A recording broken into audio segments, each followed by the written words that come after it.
Aramai, good morning. This is Judith Lay welcoming you to Manx Radio and to the podcast of this week's edition of At Your Service. Manx Radio.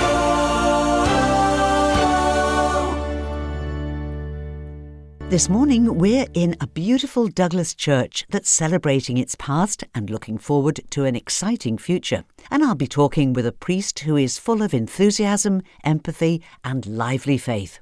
Once again, our notice board is packed with a great choice of events where everyone will be made very welcome. And Ruth Rice pops back in to explain why seeing the funny side of things can be seriously good for us. And as we'll be talking about caring for people in God's name, I've chosen to begin with some music that reflects in its words a willingness to do that. Here I am, Lord. I will go, Lord, if you lead me. I will hold your people in my heart.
Lincoln Minster School Chamber Choir and Here I Am, Lord.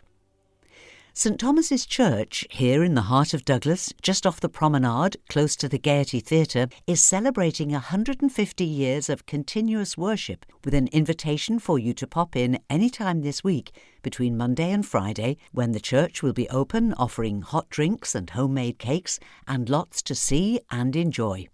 You'll hear more details of what's planned for this anniversary week as I chat to priest in charge, Reverend Liz Hull, who was busy with armfuls of knitted flowers when I called into St Thomas's Church a few days ago. We'll find out more about those knitted flowers in a few minutes. But this is the first time that I've welcomed Liz to the programme, so it's a great chance to learn a little of her story before we catch up on St Thomas's story. Liz, you're the priest in charge at St Thomas's. Tell me a little bit about your background. Before ordination, what did you do? Well, I moved to the island in 1989, so I've been here quite a long time. I'm definitely a stopover. My husband's Manx, and I moved here to work as an occupational therapist in Ballymona Hospital. Worked with elderly, mentally ill people with dementia. Found it a very rewarding job. But when I started my family, I went back part-time with the first child. And then when the second child came along and I was going to be spending more money than I earned for childcare and travelling in, I decided that actually I really wanted to concentrate on my children and be a full-time mum. Now, there we've got two vocations in themselves. The call to ministry, now, where did that come from, Liz? Well, a friend of mine, Kath Corkish, who's sadly passed away, Methodist minister, said to me one day when I was giving her a lift, "Have you ever thought that God's calling you into ministry?" And I said, "I've been trying to ignore it for years." And then I thought, I can't carry on with that. So all the stages along the way, I thought, well, if I get rejected at this point, I can count myself lucky and I can think, I'm off the hook. But it never happened. So here I am. I am sort of following in the family business, if you like, because my grandfather was a Methodist lay minister. My dad was trained as a Methodist minister, ordained in the Church of South India, which is combined Methodist and Anglican, unusually in the world. And I ended up in the same place that he'd studied 60 years after his ordination at Hinsley Hall, which was Wesley Training College in Headingley, for my Easter school, but just before I was ordained in 2018. Am I right in thinking that your parents did missionary work when you were a child? They did. My parents got married in 1958.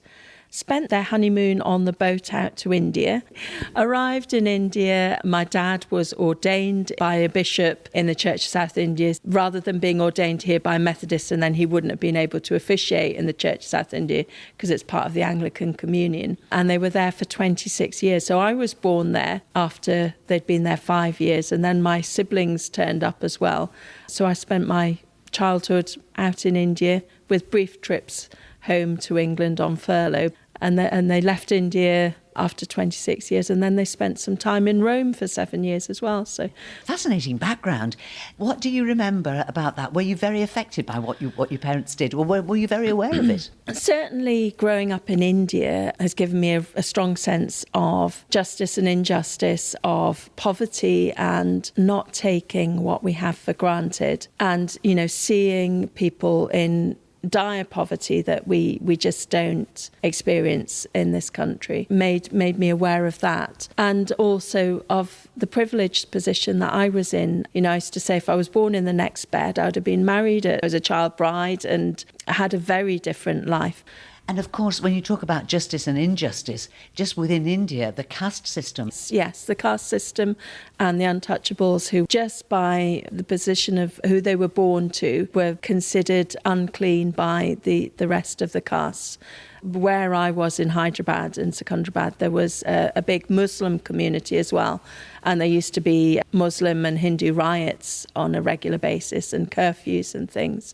But certainly my parents had some friends, family friends, one group of family who were Parsis, another who was a Brahmin, Hindu Brahmin. He was a civil servant who'd retired.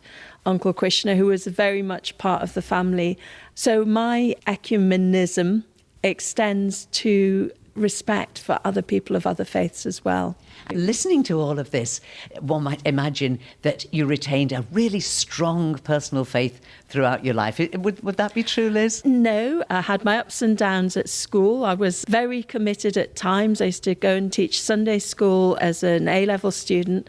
But then my mum was very ill when I was 19 and almost died. And I ended up going back out to care for her in hospital because that's the way things are done in India. And eventually she did pull through, and I brought her back to the UK, to Birmingham, to go into the Queen Elizabeth Hospital. And there was one night where she was so ill that she almost died. She needed a blood transfusion. And actually it was a miracle that she survived. Strangely enough for me at that stage, I didn't see it as that. And it really made me shake my fist at heaven and say, well, you almost took my mother away. And I had a period of time where I didn't go to church. And it was only when I had my second child that I suddenly realised, actually, I do need God in my life. And because I had such respect for the church, I could never attend church and not be 100% committed. So I went back to church after my second daughter was born, and about 20 years later, I ended up on the ordination pathway. But that is a faith that's been tried and tested. You know what that's like. Yes, and I understand as well people feeling angry with God, not feeling sure about faith, having doubts, because that's all part of the faith journey. I always say that two legs of faith, one is faith and one is doubt. They both form part of our journey, and they're equally valid for looking at and being honest about. Far better to be honest and open and discuss with someone who can help you and guide you on your faith journey than to pretend and cover up those questions that you have.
This morning, I'm in St Thomas's Church here in the heart of Douglas, talking with priest in charge, Reverend Liz Hull. And after hearing a little of Liz's own story, let's turn our attention now to St Thomas's story.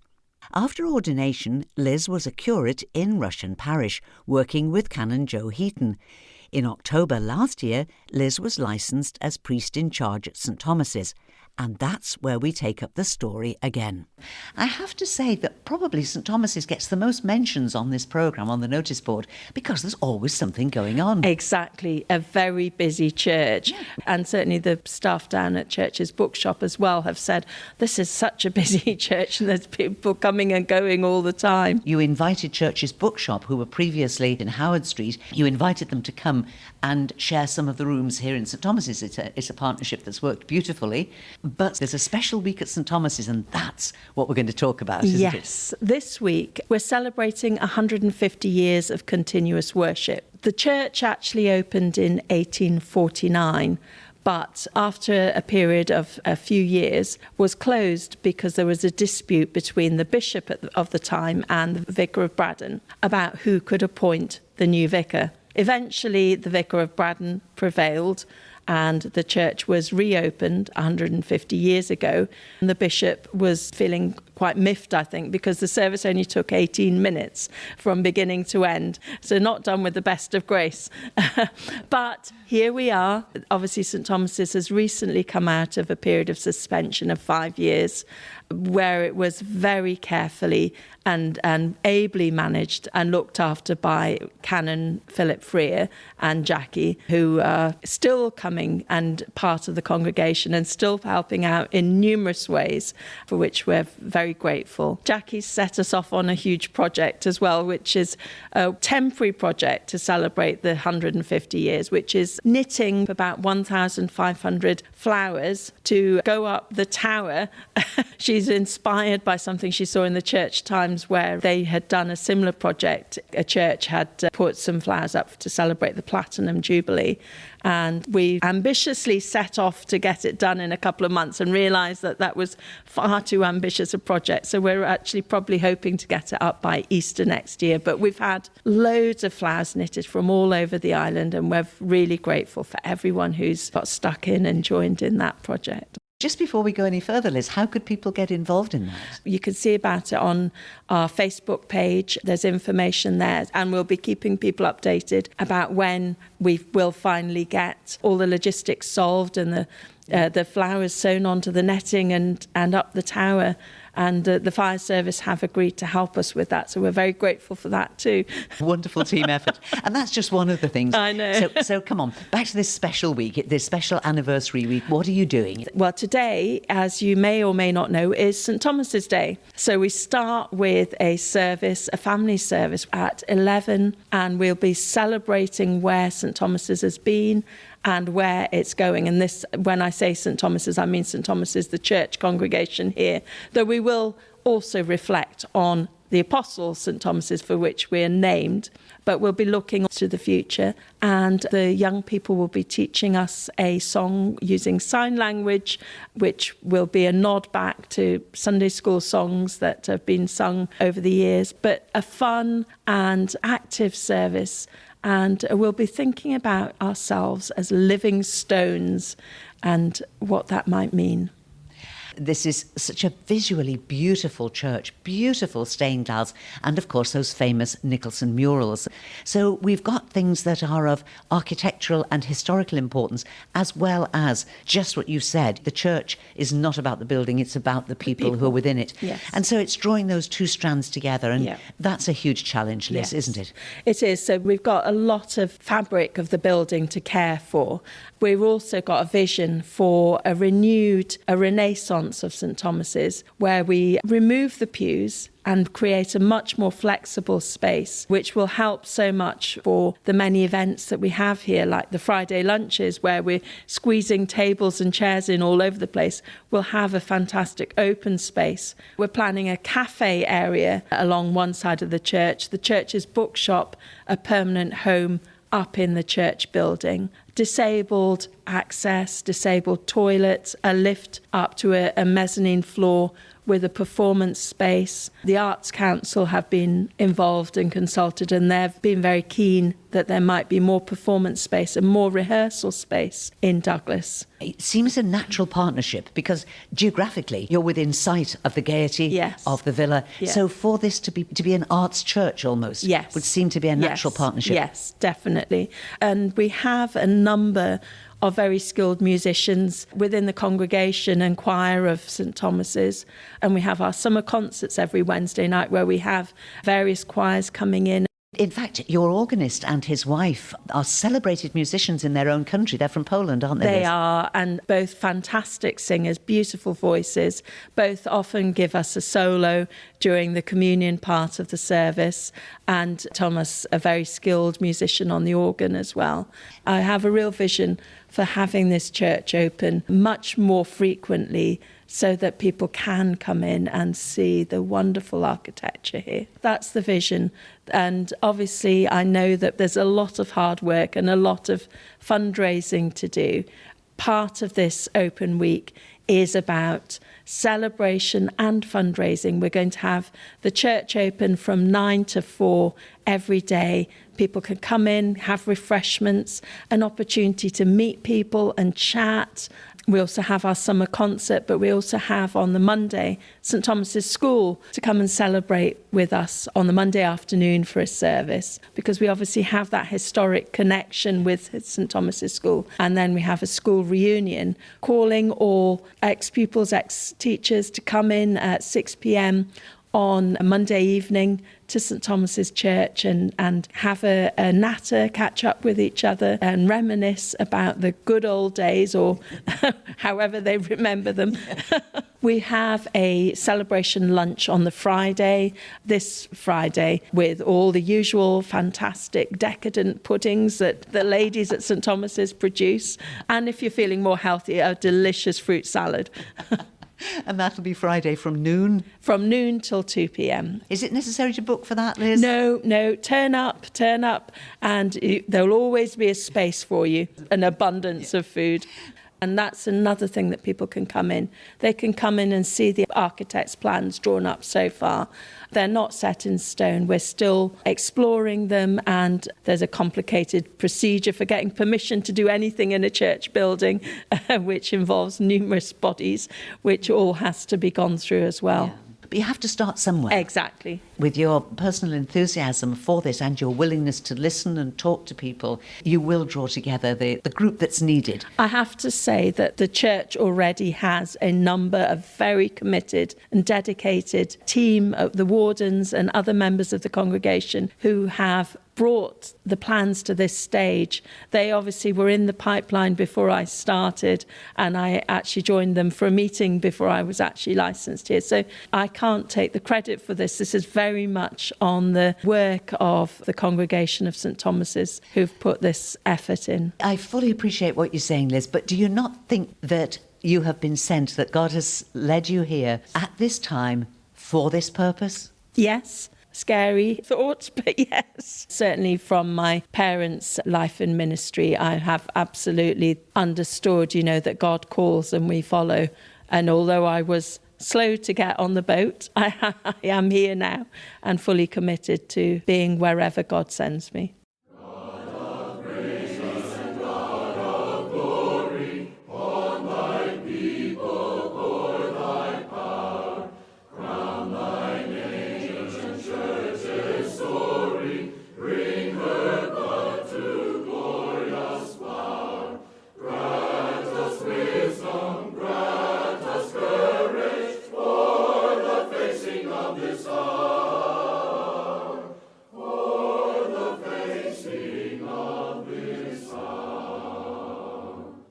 Thank you to my special guest today, Reverend Liz Hull, priest in charge of St Thomas's Church, just off the promenade by the Gaiety Theatre here in Douglas. And just a quick reminder of the special anniversary week at St Thomas's. From Monday to Friday, the church will be open daily from 10 a.m. to 4 p.m, with hot drinks and homemade cakes for all the visitors. Tomorrow, Monday, anyone with any connection with St Thomas's School is invited to go to the church for a school reunion that starts tomorrow night at 6 o'clock. On Wednesday evening, there's the usual summer concert starting at 7:45 with free admission and refreshments afterwards. And this week, the Summer Singers, directed by Jeff Collier, will provide the entertainment. And then on Friday, it's that celebration lunch served from noon until 2 p.m. No need to book, there's a place at the table for everyone. And if you're listening to this and live near enough, you'd be welcome at St Thomas's family service this morning at 11. And now it's time for our Word of the Week from Ruth Rice, founder of Renew Wellbeing, cafe-style spaces where everyone is welcomed, supported and gently encouraged to find their own pathway to mental health. Ruth has created a very personal A to Z of things that are good for her own mental and emotional well-being, and she pops in each week in case what's good for her might be good for us too. In Ruth's alphabet this week, we've reached the letter H. So Ruth, what does the letter H stand for? H is have a good laugh. If you can't remember the last time you had a really good laugh, maybe with a friend, maybe it's something you've done yourself, maybe just something on the telly, just try and have a good laugh at least once a week. I have a friend, Debbie, who has gone through such a lot of awful stuff and cancer and all sorts of things. And do you know what? When she comes round, we laugh and laugh like drains.